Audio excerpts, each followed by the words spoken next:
Is Britain broken? It's the question everyone is asking and nobody is answering honestly. The left has its answer.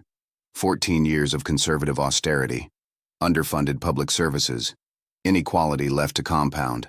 The right has its answer. Immigration, regulation, the legacy of Blair's public sector expansion, net zero ideology. Reform has its answer.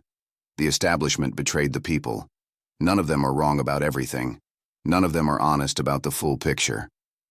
I'm Victor Smith. This is The Verdict. Let me start with the evidence, because this conversation is almost always conducted in the absence of it. What the data actually shows.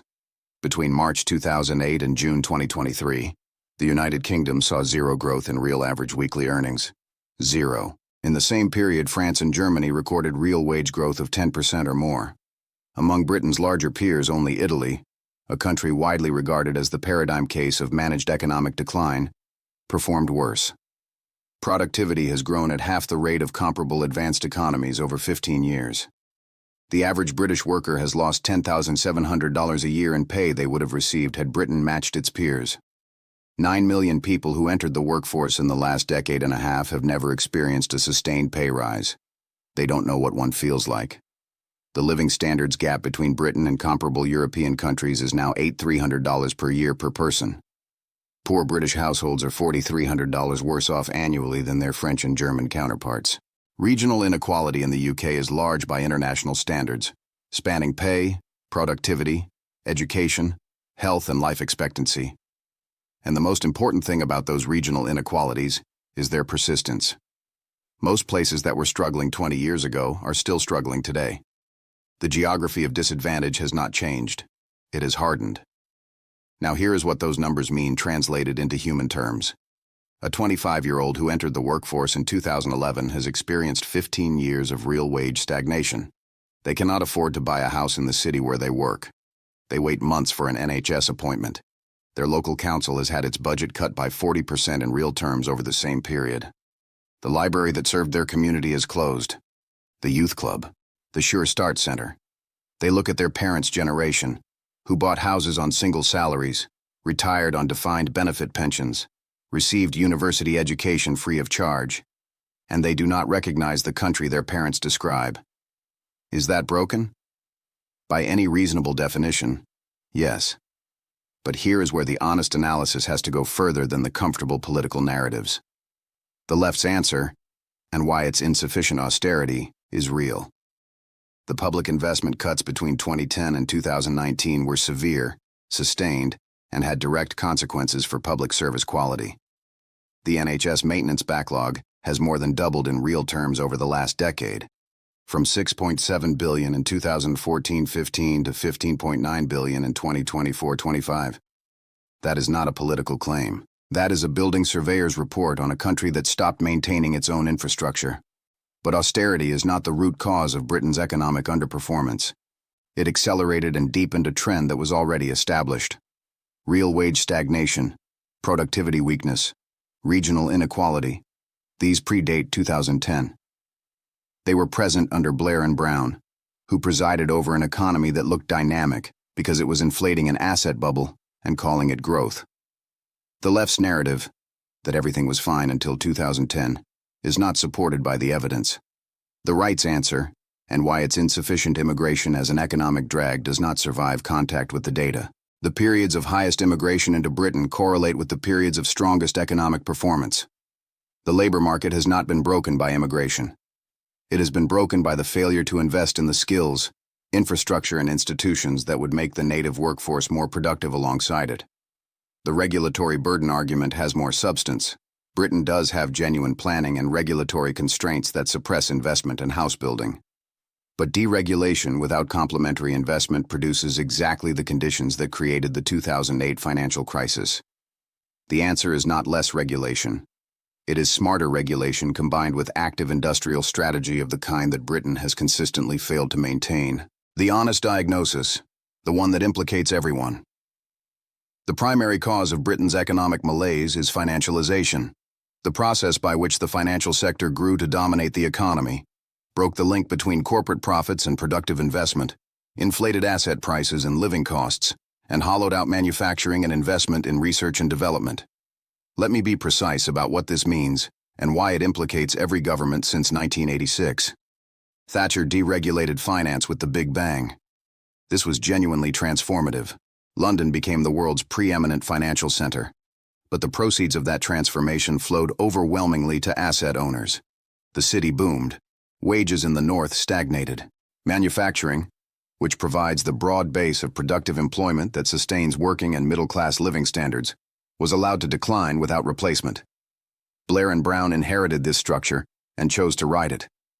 The deregulation of financial markets combined with the privatization of social housing transformed UK real estate from an ordinary good into a financial asset. House prices rose. Homeowners felt richer. The economy grew. But the growth was concentrated in assets rather than productivity.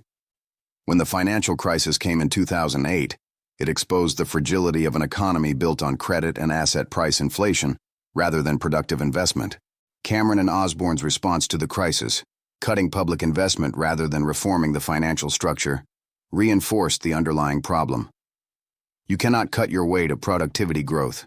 You can only cut your way to a smaller, weaker state, servicing an economy that is incrementally falling behind its peers. Every government since has inherited this structure and chosen to manage it rather than reform it.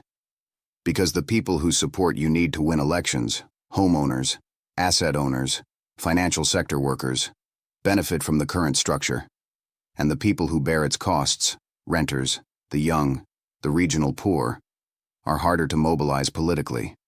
Britain is stuck in a low-growth equilibrium, not because of any single policy failure, because of a structural choice made across 4 decades and never reversed by any government of any party.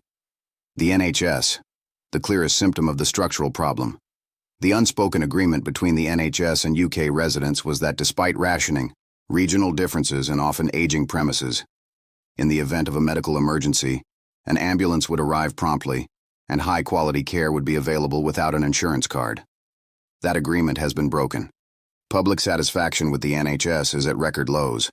But the NHS is not broken because it is inefficient. It is broken because it has been asked to do more. A sicker, older population, more complex treatments, higher expectations, with funding that has not kept pace, a workforce that has been paid below inflation for a decade, and a social care system so underfunded that patients who are clinically fit for discharge cannot leave hospital because there are no beds available in care homes. The NHS is not the cause. It is the most visible consequence. The Upside Britain is not finished.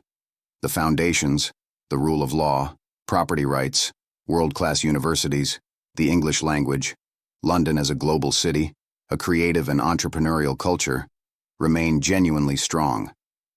Over the past 20 years, violent crime has halved, robbery is down 60%, burglary down by 2/3. The lived safety of British streets has actually improved substantially, even as the perception has worsened. The perception gap matters, but the reality matters more. The political system, for all its dysfunction, has shown it can still produce dramatic course corrections when conditions demand it. The question is whether the conditions are yet dramatic enough to produce the scale of reform required. The downside. The window for structural reform is narrowing.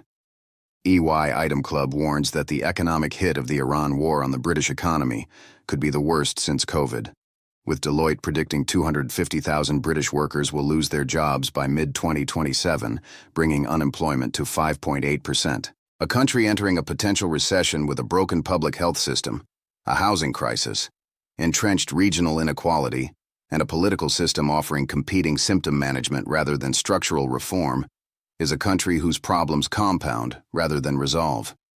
The young people who have never experienced a pay rise, the renters who have never owned property, the patients waiting 18 months for treatment. They are not waiting for a political party to acknowledge their pain. They are running out of patience with a political class that has diagnosed the symptoms for 15 years without treating the disease. When that patience breaks, and historically in Britain it does not break quietly, the political consequences tend to be significant and not always constructive. Victor's verdict. Is Britain broken? Not irreparably, not uniquely, not in ways that cannot be fixed, but substantially, structurally. And honestly, deliberately. Not through malice. Through a series of choices made across 40 years by governments of both parties that consistently prioritize the interests of asset owners over wage earners, of financial returns over productive investment, of the South over the North, of the present generation over the next. The left blames the conservatives. The right blames the left. Both are partially right and fundamentally evasive. The honest answer is that Britain has been broken by a political economy that all mainstream parties accepted, sustained, and failed to challenge. Because the people who benefit from it turn out in elections, and the people who bear its costs often don't. Until that changes, and it may be changing, the diagnosis is clear. The treatment is not. Consequence. Score. High and rising. I'm Victor Smith. That is The Verdict.